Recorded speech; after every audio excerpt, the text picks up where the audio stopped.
পোনপ্ৰথমে সকলোকে হোলীৰ শুভেচ্ছা জ্ঞাপন কৰিলোঁ আৰু হোলীৰ শুভেচ্ছা দি মই ৰাস্তা গৈ পোৱাই নাই আৰু মোৰ অৱস্থাটো চাওক।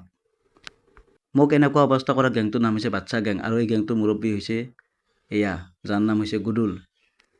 আৰু এইফালে পুষ্পাক ইহঁতে ৰং লগাব ভয় খাই আছিল। মোৰ ওচৰত ৰং দি দিলে, মানে ইয়াক ভয় কৰে। কিন্তু কথাতে আছে নহয়, পৰলে ফুল ফুটিলে নিজে মৰে ফুটি।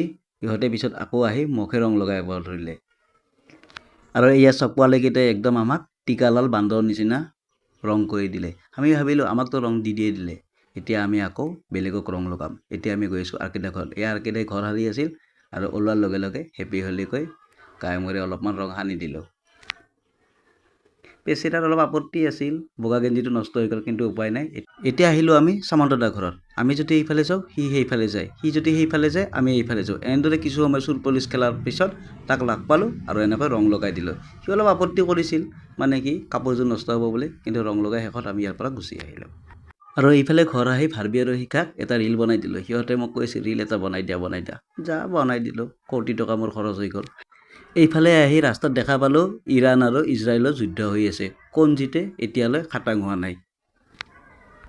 এনেদৰে আহি ঘৰত কিছু সময় বহি বহি চিন্তা কৰিলোঁ যুদ্ধখনৰ বিষয়ে। তাৰপিছত গৈ দেখিলোঁ যে যুদ্ধখন কিছু সাম কাটিছে আৰু এতিয়া ঘৰত আহি গৰম পানী কৰিব লৈছোঁ গা ধুবলৈ। পানী কেঁচুৱাটো না চৰ্দি লাগিব পাৰে। এতিয়া গা পা ধুই বহি আছোঁ, ভাবিছোঁ কোনোবাই আৰু ৰং নলগালেহে ৰক্ষা। তো আজি ভিডিঅ'টো এইখিনিয়ে আছিল। যদি ভিডিঅ' চাই ভাল পাইছে লাইক কৰিব, শ্বেয়াৰ কৰিব আৰু যদি ইউটিউবৰ পৰা চাই আছে তেতিয়া ছাবস্ক্ৰাইব